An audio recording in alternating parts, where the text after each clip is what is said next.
మాత్రే నమః.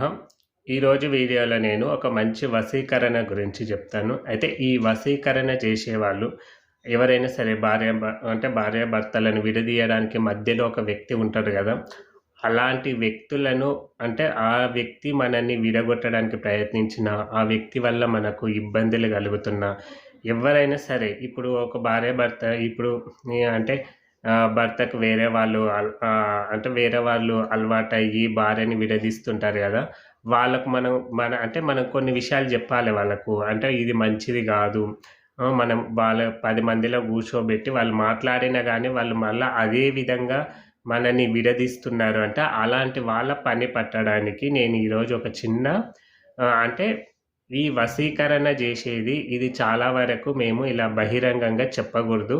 కాకపోతే కొన్ని కామెంట్స్‌లో పాపం చాలా ఘోరంగా అంటే, మాకు ఇట్లా విడదీస్తున్నారు, మమ్మల్ని విడదీశిండ్రు, వాళ్ళకు లొంగదీసుకున్నారు. ఇలాంటి కామెంట్స్ చాలా వస్తున్నాయన్నమాట. ఎంతోమంది బాధతోటి రాస్తున్నారు. కామెంట్లు పెడుతున్నారు గాబట్టి, వాళ్ళ కోసము నేను ఇలా బహిరంగంగా చెప్పాల్సిన పరిస్థితి వస్తుంది. దయచేసి దీన్ని వేరే వాళ్ళ గురించి అంటే మంచి వాళ్ళకు చేయగూడదనమాట. మనకి ఇబ్బంది బెడుతున్నారు. అంటే మన సంసారాన్ని నాశనం జేసేస్తున్నారు. మా కాపురాలు నాశనం జేస్తున్నారు. నడి రోడ్డు మీదకి ఈడుస్తున్నారు. మాకు ఇలాంటి మందులు బెట్టి, ఇలాంటి శాతబడులు జేస్తున్నారు అని మీకు ఖచ్చితంగా వాళ్ళే చేశిండ్రు అని తెలిసి, పలానా వ్యక్తి మనని మా భర్తనో, భార్యనో విడదీస్తున్నారు అని మీకు ఖచ్చితంగా తెలిసి ఉండి వాళ్ళకు మనము ఒక కోటింగ్ అనేది ఇచ్చుకోవాలి. అంటే 10 మందిలోకి పిలవాలే. లేకపోతే పోలీసులతోటి ఎవరితోటో వాళ్ళకి అన్ని విధాలుగా మనకి ఏ విధంగా అంటే మనకు సమాజానికి మనకొక చట్టం అనేది కదా! మన చట్ట ప్రకారం మొత్తం వాళ్ళకి జేయాలి. చేసినా గానీ ఇంగా మనకు పుల్లలు పెడుతున్నారు, ఇంగా మనను విడదీస్తున్నారు అన్నప్పుడు మాత్రమే ఈ వశీకరణ జేయాలి. ఎందుకంటే కొన్ని సందర్భంలో వాళ్ళకి ఏమైనా గావచ్చు. వాళ్ళు ఈ లోకంలోనే లేకుండా గూడంగా పోవచ్చు. ఎందుకంటే మన బాధ ఖచ్చితంగా అమ్మవారు వింటుంది గాబట్టి అమ్మవారు ఏమన్నా జేస్తది. అందుకే ఫస్ట్ మన ప్రయత్నాలన్నీ జేసుకోవాలి. మనకు అంటే మనం సమాజంలో బతుకుతున్నాం గదా! సమాజానికి వ్యతిరేకంగా ఏది జేయగూడదు గదా! మన సమాజంలో చట్టాలు ఏ విధంగా ఉన్నాయో, ఆ చట్టానికి అనుసరంగా అన్నీ జేయాలె. చేసినా గానీ వాళ్ళు వినకుండా మనకు మొండిగేసి మనల్ని మోసం జేస్తుంటారు గదా!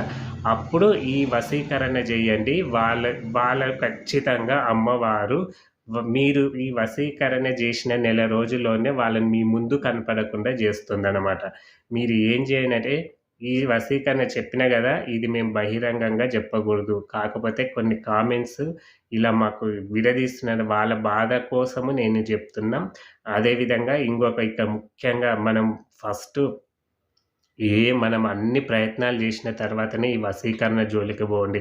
ఎందుకంటే మనం ఏ ప్రయత్నం జేయకుండా మనల్ని 10 మందికి మనము కేసులు ఏవి పెట్టకుండా మనం ఈ వశీకరణ జేసినామనుకోండి అది పాపం అయిపోతుంది.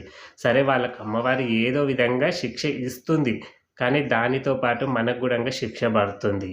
ఎందుకంటే నువ్వు సమాజంలో బతుకుతున్నావు. నువ్వు అన్నీ చేసినవా? నీ ప్రయత్నాలన్నీ జేసినవు. ఎప్పుడే గానీ దేవుడు మన ప్రయత్నాన్ని జూస్తడు. మన ప్రయత్నం జేసిన తర్వాతనే మన వల్ల గానప్పుడే దేవుడనేది ఎంట్రీ ఇస్తడు మనకు. అప్పటి వరకు దేవుడు ఎంట్రీ ఇయ్యడు. మనం ఈ వశీకరణ జేయడం వల్ల వాళ్ళకి ఏదో అవుతుంది గానీ, ఆ పాపం మనకు గూడంగా తగులుతుంది. అందుకే అన్ని ప్రయత్నాలు జేయండి మీరు. అన్ని ప్రయత్నాలు జేసిన తర్వాత ఈ వశీకరణ జేయండి. మీరు ఏం జేయండంటే ఒక ఆదివారము అమావాస్య వస్తది గదా! మనకు. ఆదివారము అమావాస్య నిండు అమావాస్య ఉండాలి నైటు. అంటే ఒక్కొక్కసారి మనకు అమావాస్య పొద్దుగాలనే ఎళ్ళిపోతుంది. మనము సూర్యుడు ఉదయించినంక గూడంగా అమావాస్య వస్తే ఆ రోజుకి లెక్కేస్తాం గదా! అట్లా ఉండగూడదనమాట. ఆదివారం మొత్తము నైటు 12 దాటేంత వరకు ఉండాలి అమావాస్య. ఆ అమావాస్య వచ్చినప్పుడు జూసుకోండి మీరు. అంతట్లోపనే లోపలనే మీరొకసారి ఆదివారం అమావాస్య ఎప్పుడొస్తుంది, నిండు అమావాస్య ఎప్పుడుంటుంది అని మీరు క్లియర్‌గా జూసుకొని, అంతకు ముందు 2 వారాల ముందే మీకు ఏ వ్యక్తి అయితే మోసం జేస్తుండో, మీ సంసారాన్ని విడదీశిండ్రో, ఆ వ్యక్తి ఫోటో మీరు పట్టుకోండి. అదేవిధంగా ఆ వ్యక్తిది ఏదైనా ఒక ఒంటి మీద ఉన్న బట్ట మీరు తెచ్చుకోండి. ఎప్పుడో మూలకు ఉన్నాయి కాదు, ఎప్పుడో వేసేది పడే అది కాదు. రీసెంట్‌గా ఆ వ్యక్తి అంటే తన శరీరం మీద ఆ బట్ట అనేది తొడిగి ఉండాలి. ఆ బట్ట తీసుకొని మీరు ఏమీ చేయకండి.